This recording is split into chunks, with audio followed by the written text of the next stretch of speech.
All right, welcome. Clean that off a bit. I think I just made it worse. Hold on, give me 1 second. I'm gonna try and clean that. Okay, you know what? I think I'm just making it worse. So, let me see. I'm gonna use this. Maybe that will clean it. It's a little better, but anyway, welcome to the 11th episode. I think the 11th episode of Adam Answers Anything. I'm Adam, and I'm your host, and I'm super excited for everyone to be joining tonight as we dive into a wonderful discussion, a wonderful topic, and a wonderful question. So happy Sunday, September 7th. Once again, if you're joining us, I'm Adam, and this is Adam Answers Anything. Not because I know everything, because I don't. I definitely don't know everything. But it's just because I love wrestling with difficult questions. I think it's actually a very important thing to do. I think it's very important to, regardless of who you are, to be wrestling with difficult questions because it gives us the opportunity to be challenged in the way that we might think about the world, the way that we think through ideas and concepts and things around us. So the show is called Adam Answers Anything because I love wrestling with difficult questions. Uh, and also because I love alliteration. So Adam answers absolutely anything at all. So anyway, I also started with an A. Anyway, there we go. So welcome. Before we get started into the question, which I see is up on the screen already, I somehow have this habit of always leaving the question up, even though every time I do the show, I'm like, oh, I should just reveal the question and make it a surprise. But even though it's not a surprise, I don't know. But before we jump in, I just want to make note of two things. The first thing I want to make note of is if you enjoy the discussion, which isn't, I guess, really discussion, it's more so you're just watching a guy talk to himself for an hour. But if for some reason you are enjoying the topic, you enjoy the question, I would love to hear what you have to say, what your perspective is on the question. In fact, we have a comment I see today in the chat before we even started by R. Sanchez. If men were angels, no government would be necessary. If men were governed by angels, no checks on government would be necessary. Interesting thought. Love that thought. Love to flesh that out more. So if you have a perspective or a comment or something that you would like to say about the question that we're wrestling with, I would love to hear that. And I would love to hear you flesh that out in the comments down below, or just leave a chat if you happen to be watching this during the live stream. If you have a perspective that's different, I would love to hear that for sure. I hear myself talk all the time, and I would love even more to hear what you have to say. The second thing is if you look right over there, sorry, wrong way. If you look right over there, there's a QR code. And the QR code, if you scan that, it'll take you to a Google form, and you could fill out a Google form where you can ask your own question, whatever question that you want to ask. And also, you have an option to join me on the show to actually wrestle with the question together, which I think would be wonderful and amazing if someone were to join the show and we could wrestle with questions together. So if you feel so led, if you for some reason enjoy watching just a random guy talk to himself for an hour, and you thought, oh, I'd love to I'd love to do that too, then go ahead and scan the QR code, fill out the form, and I would love to hear what you have to say. So those are the two just kind of things that I always mention at the very beginning before we dive into the question. And without further ado, we're going to dive into the question for today. As you may have already seen, because it was on the screen, should we forfeit free will to eliminate evil? That's the question for today. So the interesting thing about this question is if you have seen the show for any amount of time, we covered a question that's actually very similar to this. I think it was question number 5. So question 5 is, do people have free will? That's the question that we covered just a couple of weeks ago. And so we talked about the idea of determinism and free will, and do people have free will, or are we just determined by causal relationships? Are we determined by external forces that sort of compel us to make decisions even though we think we're free? We also talked about the difference between freedom and autonomy, and the difference between those two things um, might change how you answer the question and what it is that you mean when you talk about free will.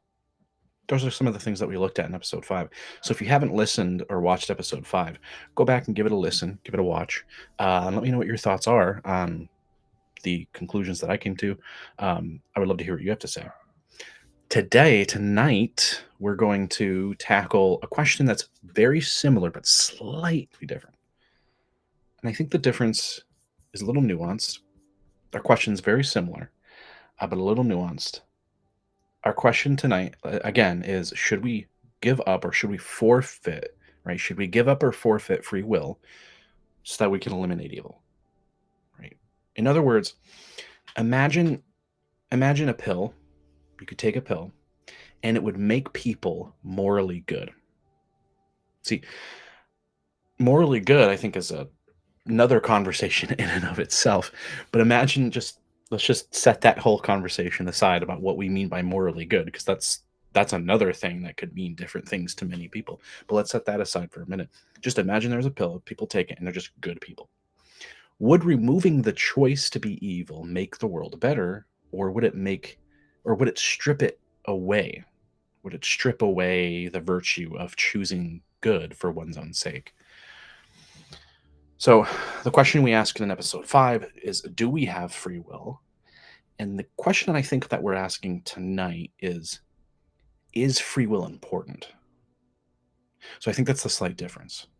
Episode 5 was, is there free will to begin with?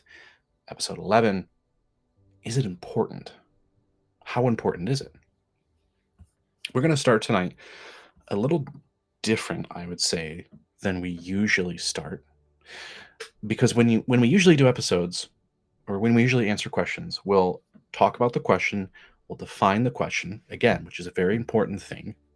Whenever you're thinking critically about a topic or about a question, it's good to define what you mean when you ask the question. So when we say, should we forfeit free will to eliminate evil?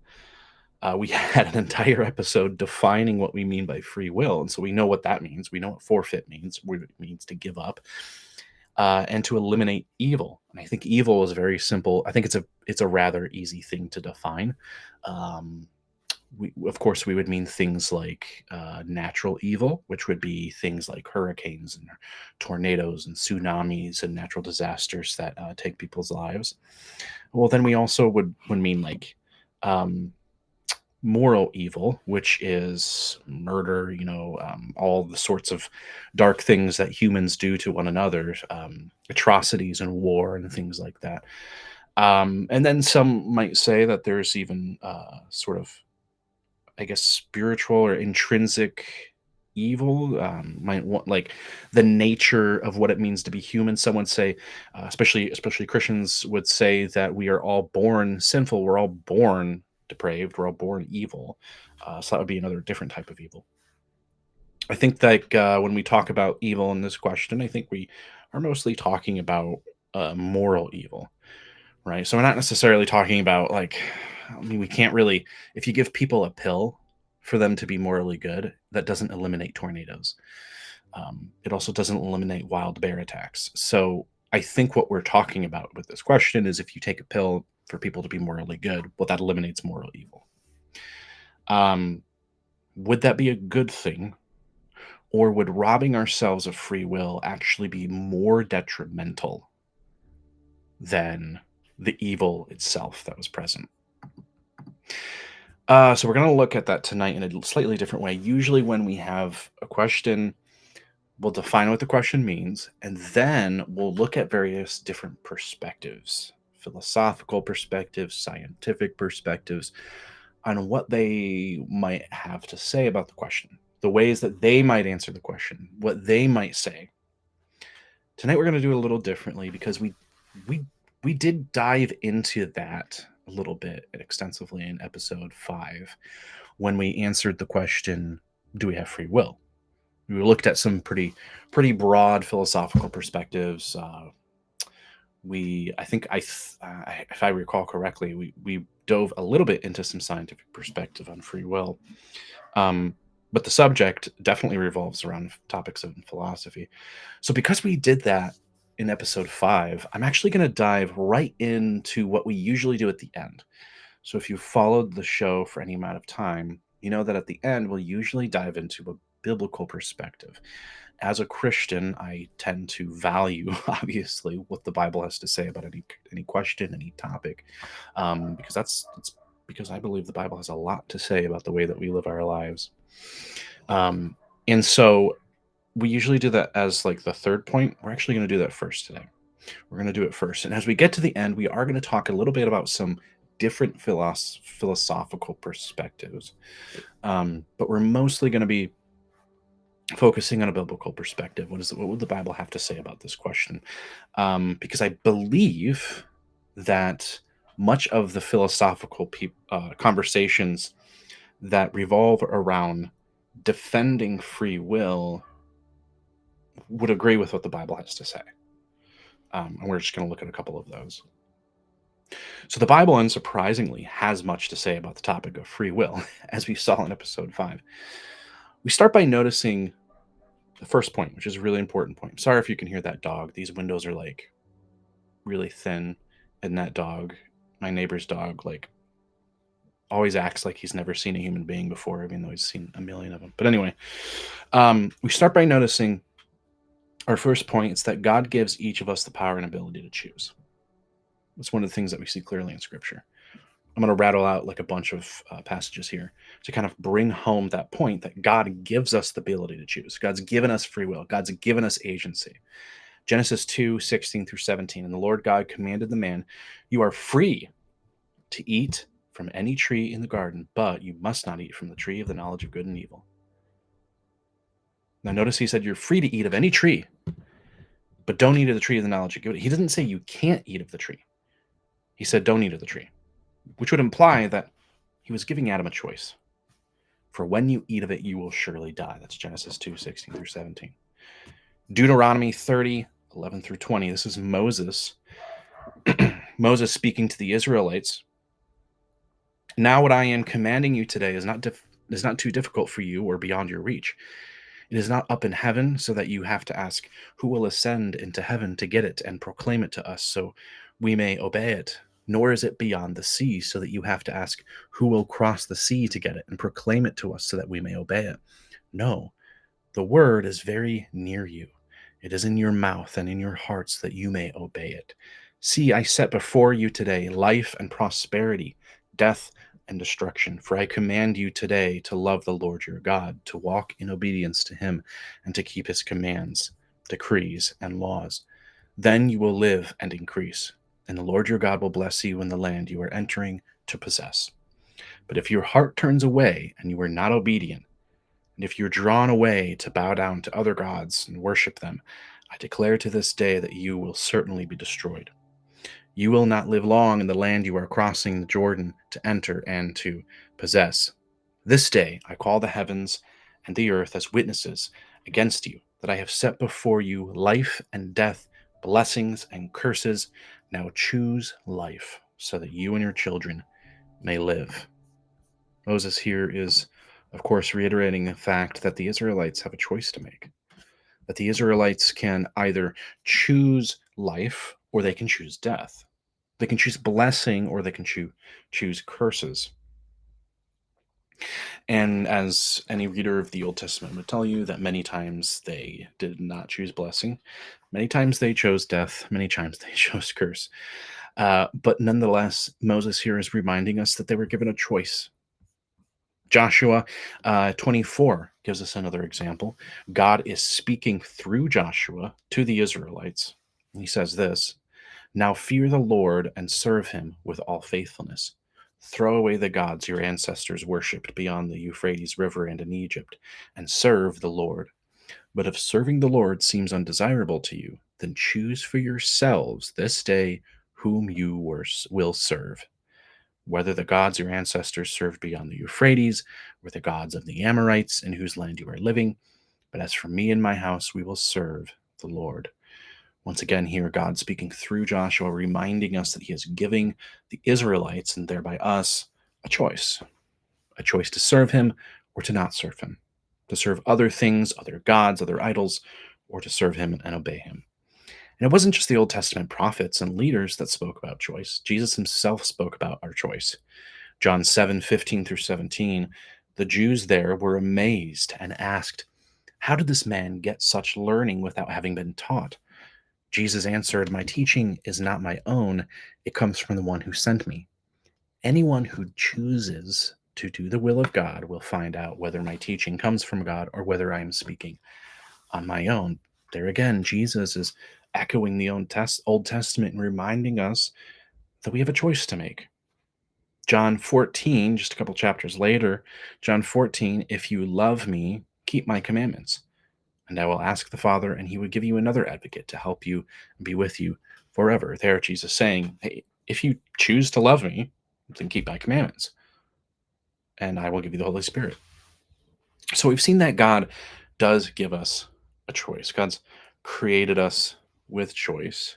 He gives us free will to either choose him, reject him, to choose, I guess we could say, to choose moral good or to reject it. But in order to answer our question, we don't just need to know that God's given us a choice. See, that was episode 5. But we need to know, is it necessary? I mean, was it necessary for God to give us a choice? Why did he give us a choice? What is the purpose of free will? Is it really that important? Or was it just a preference? First point I want to look at, there's 3 points. Why do we have free will? Well, it's because we were made in God's image. See, God's creation of us was a choice. God created us because he wanted to create us. And his creation and the specific way in which it appears is all by his design and his choice. If we are made in God's image, therefore, then we also exhibit a degree of choice. Simply put, a part of the image of God is free will. Free will is a part of the image of God. If it says male and female, he created them in the image of God, or in the image of God, he created them, male and female, he created them. We are created in the image of God. That's what it tells us in the book in Genesis. We are created in the image of God, and free will, therefore, must be a part of that image, since God exhibited and exerted free will at the very beginning of creation itself. This is a perspective I think that Thomas Aquinas might share. Aquinas held that free will is essential to moral responsibility. For him, God permits evil because it leads to greater goods, such as courage, forgiveness, and compassion. It leads to things that are more like Christ. Right? If we completely eliminate free will, then we've eliminated that thing that is essential to our moral responsibility, or it's essential to emulating those aspects of who God is that we wouldn't necessarily emulate, or we wouldn't even know how to emulate without free will. Eliminating free will would strip humans of their dignity as moral, rational agents. That's what Aquinas would say. The second point is that choice implies there is another option. See, to choose God, then, is to choose Him over something else. See, we can only truly desire something if we have the option for desiring something else. Let's just consider Plato's analogy of the cave for a second. If you've Philosophy 101, if you've ever taken a philosophy course, you will have heard about the analogy of the cave that Plato talks about in the Republic. And the way he describes it, he describes a cave, and there's prisoners of sorts that live in this cave. And the prisoners are facing a wall, the back wall of the cave. So it's just a stone wall. Behind them is a fire, and in between them and the fire are these like cardboard cutouts of animals and different figures, different objects. And these cardboard cutouts are placed in front of the fire so they cast shadows on the wall in front of the prisoners. Now, these prisoners have, like, they're not just prisoners, but they have been in that position in that cave for their entire lives. They were born there, they were raised there, and they have lived there for their entire lives and never moved. And all that they know, all that they've seen, all that they've been exposed to are the shadows on the walls from the cardboard cutouts. They don't know that there's cardboard cutouts. They don't know that there's a fire behind them. They don't know that there's people holding the cardboard cutouts. They don't know any of that. All they can see are the shadows that are cast on the wall in front of them. They can see a shape of a horse, shape of a butterfly, shape of a car, shape of a person. Now, one day, the chains are broken, and one of the prisoners walks out of the cage, or walks away from his chains, and he walks out of the cave, and he walks into the real world. And for the first time, he sees an actual tree. He sees an actual person. He sees an actual horse. He sees an actual apple and butterfly. And he doesn't even know how to process it. He doesn't even know like how to process how incredible and beautiful an actual tree is compared to the shadow of a tree. Now, why is this analogy relevant? Because the only reason the tree was amazing to him is because he had been looking at something that was just a shadow of a tree for his entire life. In other words, there was a comparison. That because he lived in darkness, lived in the shadow world, seeing these shadows on the wall, he knew how invaluable and precious the actual thing was because he spent his entire life looking at just the shadow of it. You see, evil in a sense, and this is sometimes, I mean, even for me, I feel like this is a hard concept to really grasp, that we wouldn't really know or understand moral goodness in the way that we understand moral goodness without any sort of evil, right? Because if we eliminate evil completely, I mean, not just moral evil, but just all evil, like, could we really say that we would know what evil is if we had eliminated it? Would we say that we know what it was? But could we also say that we really knew what moral goodness is? I mean, if there was no measure, if there was no scale or spectrum of here's something that's sort of good and here's something that's perfect. If there was no scale between perfect and imperfect, and all we ever knew was just perfect, then would we even know what perfect was? I mean, the only reason that like I can sort of envision the perfect mac and cheese is because I've had plenty of terrible mac and cheese dishes. I mean, the only reason that I have an idea in my head of what a perfect sandwich might look like is because I've had a lot of terrible sandwiches. Because there's a spectrum of good sandwiches, okay sandwiches, and like terrible gas station sandwiches. But if there was no spectrum, right? If the only thing I ever knew was perfect mac and cheese and perfect sandwiches, then would I even know what perfect meant?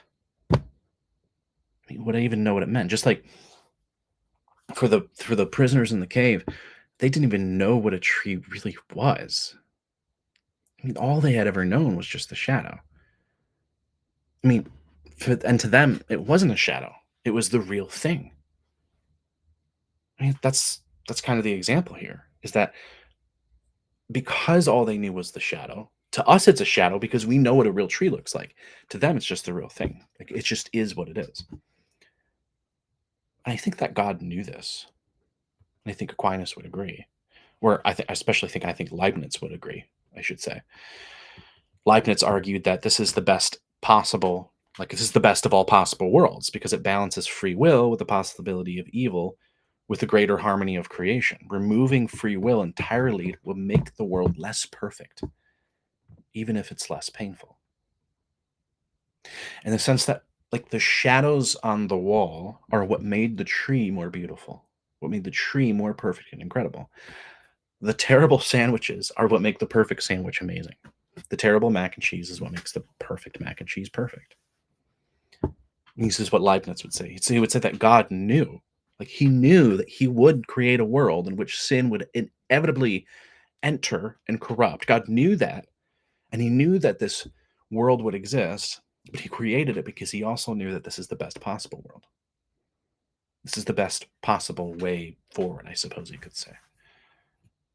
Now, to be clear, I'm just a dude, right? I'm just like a dude who's just trying to grasp at incredibly infinite topics and conversations here. So I could be totally wrong. Um, but the way that I think about it is I tend to agree with Leibniz here because it would make sense to consider the fact that, especially if you're a Molinist, especially if you're someone that sort of takes a middle ground position between God's like, especially if you take a middle ground position between Arminianism and like Calvinism, like total election determinism and then like free will. If you take a middle ground position, it makes a lot of sense that when God sat down to create, or I guess sat down, I don't know, he went to task to create the world and the universe and everything in it. I mean, he's an infinite God, so of course he imagined infinite ways in which he could have created the universe. And the purpose of the sole purpose of creation itself was to glorify God. And that's a whole nother topic, whole nother conversation. Why did God make the universe to glorify himself? Why was that the thing that occurred? But that's for another time. But if the purpose of the universe is to bring God glory, then of course, God could have looked through an infinite number of possible universes and seen the universe that led to the greatest degree of possible glory. And he created that universe. Not necessarily that he chose that out of a list of universes, but in his infinite knowledge and wisdom, he created it, and just knowing that it was perfect, but it was also perfect because he created it. It was the perfect best of, like the best of all possible worlds, I should say, the perfect plan and the best of all possible worlds.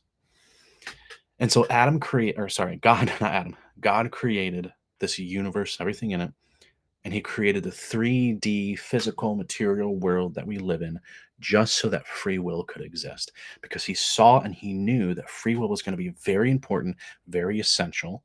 It was that aspect of who God is that he knew was extremely essential for us to have so that we could choose him, either choose him or reject him. Because choice, right, when we talk about love, I choose to love my wife. Choice is what defines true love in a lot of ways. When we could say choice is an action, of course, a lot of people say that, um, or they say love is an action. Well, did I say choice is an action? Well, love is an action, but it's also a choice. I choose to love my wife every morning that I wake up. And if I made a robot, an android, it's like super sophisticated android, I would not believe under any circumstances that that robot actually loves me. I mean, I don't think ChatGPT loves me. I don't think AI loves anybody because we all know when we're pretty well attuned to the fact that it's in some degree programmed to say what it says, regardless of whether or not there's some just sort of mystery behind how it gets what it says. We know that what it says isn't said on its own agency. It's not a truly free individual agent that's making its own decisions, has its own feelings, its own wants and desires. I don't think any like rational person who considers talking about AI would say that. And I say rational person because there is a lot of people out there that will convince you otherwise. And trust me, they're like Diogenes, or they're like that madman in Nietzsche, just kind of running around with a lantern. Um, but if I made this robot and it said that it loved me, of course I wouldn't think that it loved me because it's a robot, because it was programmed to. I mean, imagine if God made the universe perfect and we were just he just made us perfect in our love for him. Well, then, I mean, I guess that gives God glory. Like, I guess I feel loved in some degree if I made a robot that was like made to love me, but I wouldn't really, would I? Like, I wouldn't really feel love. Like, the love that I would feel from a robot that was created specifically just designed to love me is like not even like on the same level of love that my wife gives me. Like when my wife chooses to love me, I feel like the only person in the room. I feel like I know what love is, which is a Forrest Gump line. But I know what love is when my wife chooses to love me. But if a robot loves me, I don't know, I more or less just feel meh, you know, interesting, but he doesn't really love me. I think that's a very essential component to the conversation when we think and we talk about what the purpose of free will is. Because if the purpose of all of creation, everything that God made, was so that we could love and enjoy Him forever and bring Him glory, right? If all of the creation declares His glory, and we are the pride and joy that declares Him glory and loves Him, it would make sense that God would want to give us free will, because free will gives us the opportunity to either actually choose to love Him or choose to reject Him. And if I choose to love Him rather than being made to love Him, that brings God the most glory. And if you imagine just millions and millions of people who choose to love Him throughout all of time and history, I mean that glory. If you think of glory like a flashlight, like imagine you have a flashlight. It's just one light bulb, and when I choose to love God, I turn on my flashlight. There it is. Well, that flashlight, imagine that I'm like pointing it at God, and He's just like somewhere up there and pointing it at God, and that's me giving God glory, right? I got my flashlight. Now imagine just like millions, billions, and billions of people all throughout time and history, all choosing to love God, all with their little flashlights. Well, that's going to be a significantly brighter light than just my one little flashlight, right? I think that's kind of the point. That the more that people choose to love God, the greater and brighter that light is. And the more people do it together, the more lights there are, and the more magnificent, the more incredible that light and that glory is that's being given to God, who alone is deserving of it. And so I think that is another reason why free will is like important, because I think free will is an essential aspect and an essential part of God's design for His creation. God's design is perfect. In other words, He knew that He would create a world in which sin would never be corrupt, because it is the best world. And so that's why when He made Adam and Eve and He put them in the garden, He gave them a choice. You see, God looked at all that He made and He said that it was good. He didn't say it was perfect. Because in the garden, God made everything good, but it wasn't perfect because there was still the potential, there was the opportunity for it to be otherwise. There was the opportunity for Adam to choose sin. There was the opportunity for things to not be good. And once Adam chose sin, well, that's when sin just entered into the world and suddenly everything was not so good. But that choice was important. That choice was important so that in the end, God would ultimately be more glorified as those who choose to love him truly, truly love him and surrender their lives to him. Now, I think I had mentioned Augustine. Um, to choose God means to choose him over something else. And Augustine might say, or he might argue, that free will is a greater good that justifies the risk of moral evil. See, evil for Augustine, it's not like a created substance, right? There's not evil, which is a created thing, just like black thing, and then good, which is just this white light thing.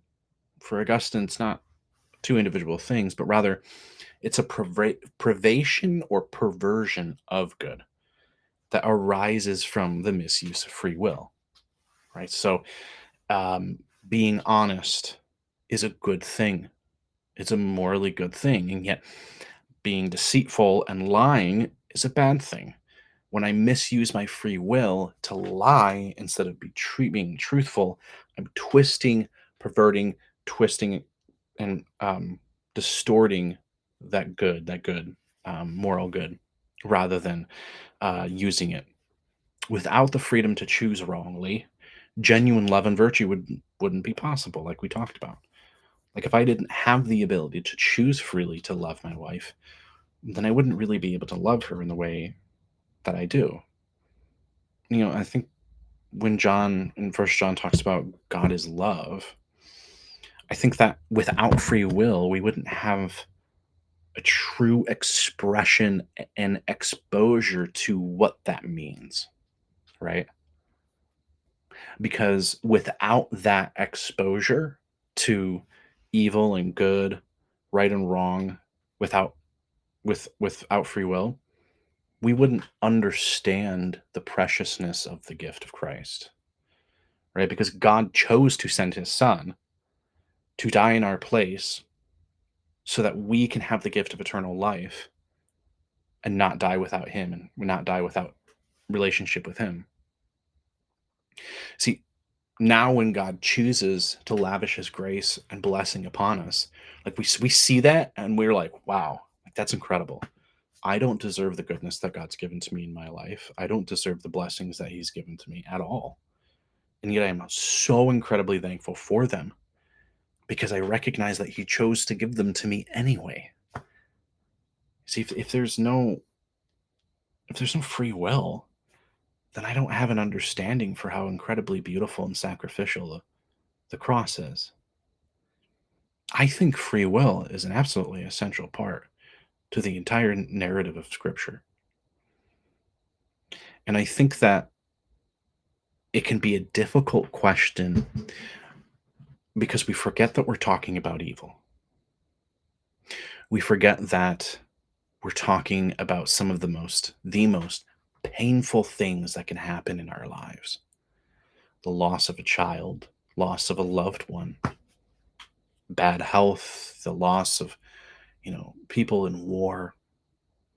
There's a there's a book by Dostoevsky called The Brothers Karamazov, and there's two brothers. I think one of them's named Ivan, and the other is it Alyosha?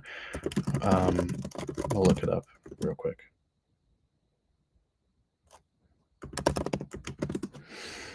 Um,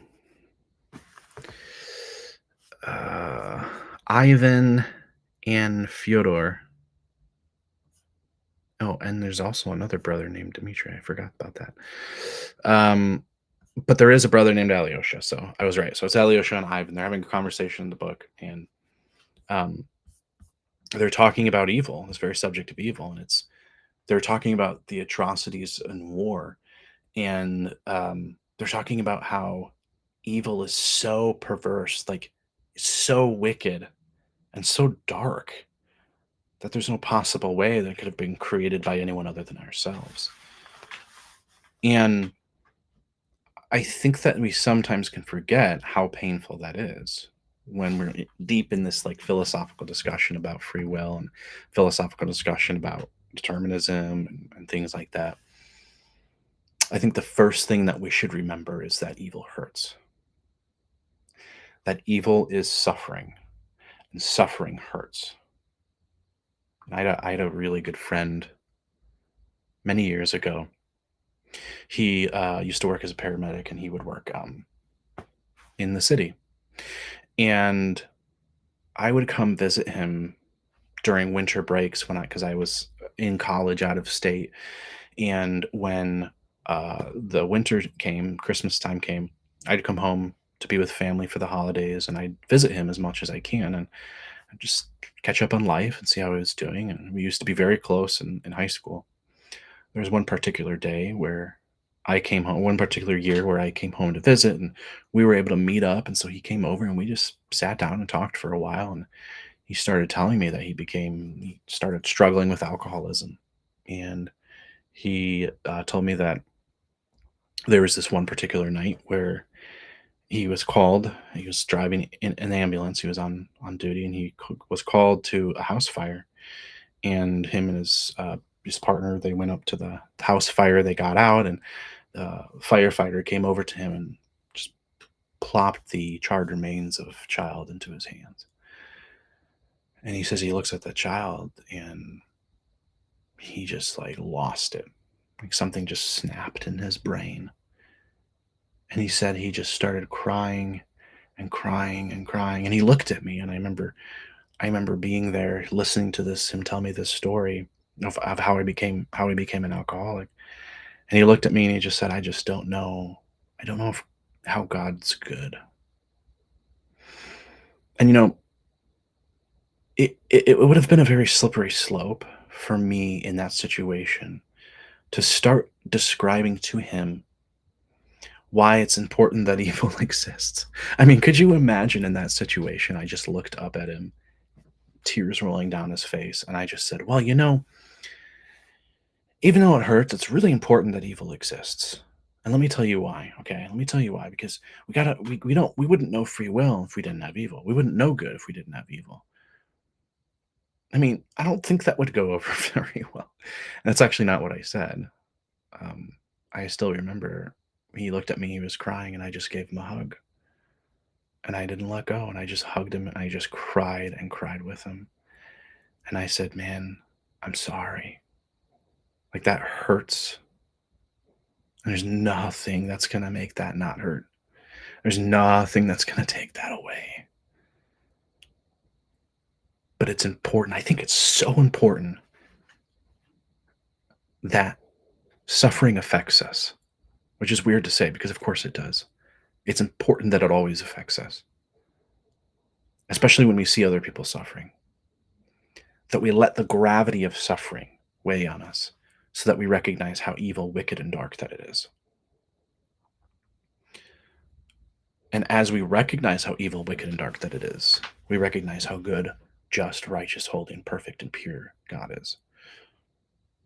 That even though we live in a completely broken world, God is a God of healing.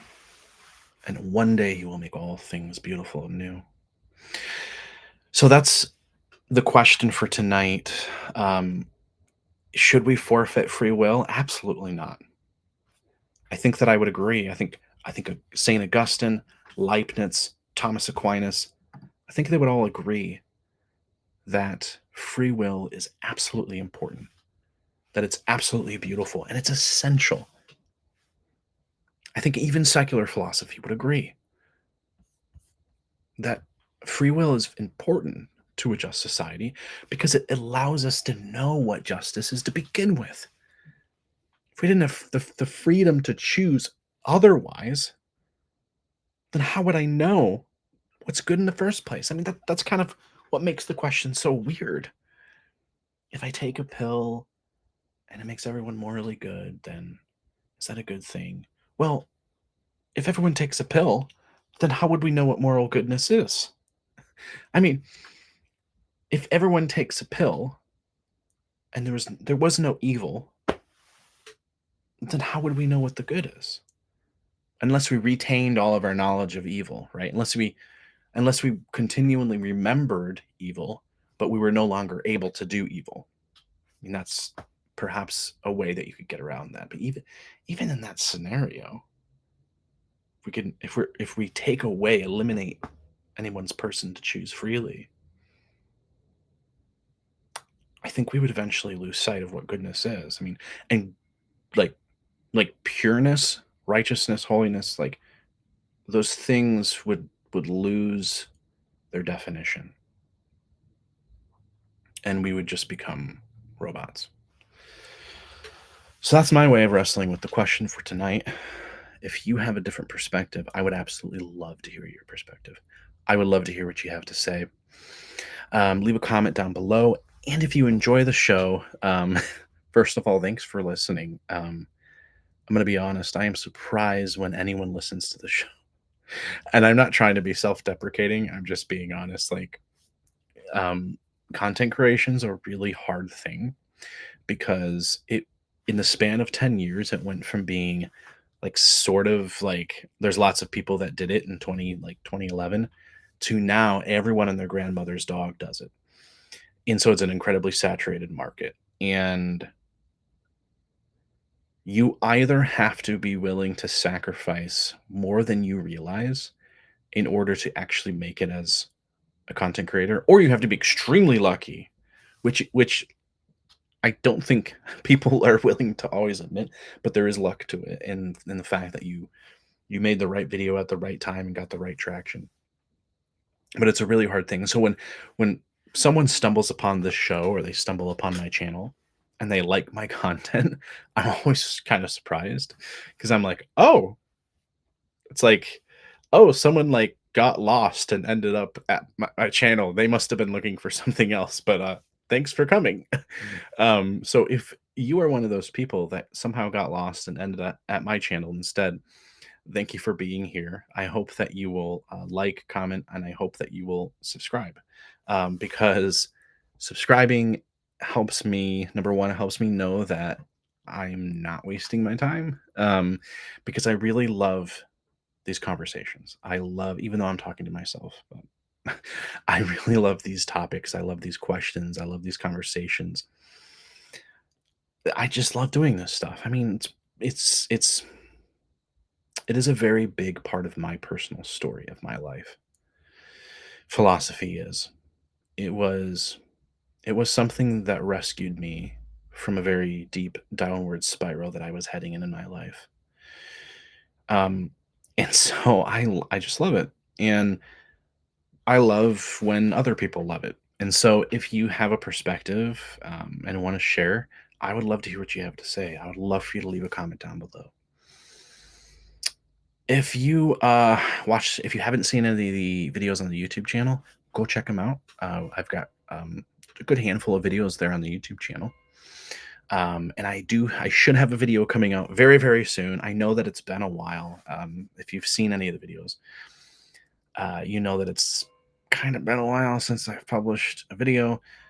Don't worry, I am hopefully going to be having one coming very, very soon. I would love to say that I'm going to have one coming like by midweek. Like that would be amazing to say. Um, I'll know more tomorrow though. Like tomorrow, once I'm able to really get down to things. But just wanted to thank everyone for joining me tonight. I hope you have an incredible rest of your night on Sunday. I hope you have a wonderful week, the rest of this week, um, as we are moving into September even more, just kind of digging into September. And the summer is just very quickly coming to an end.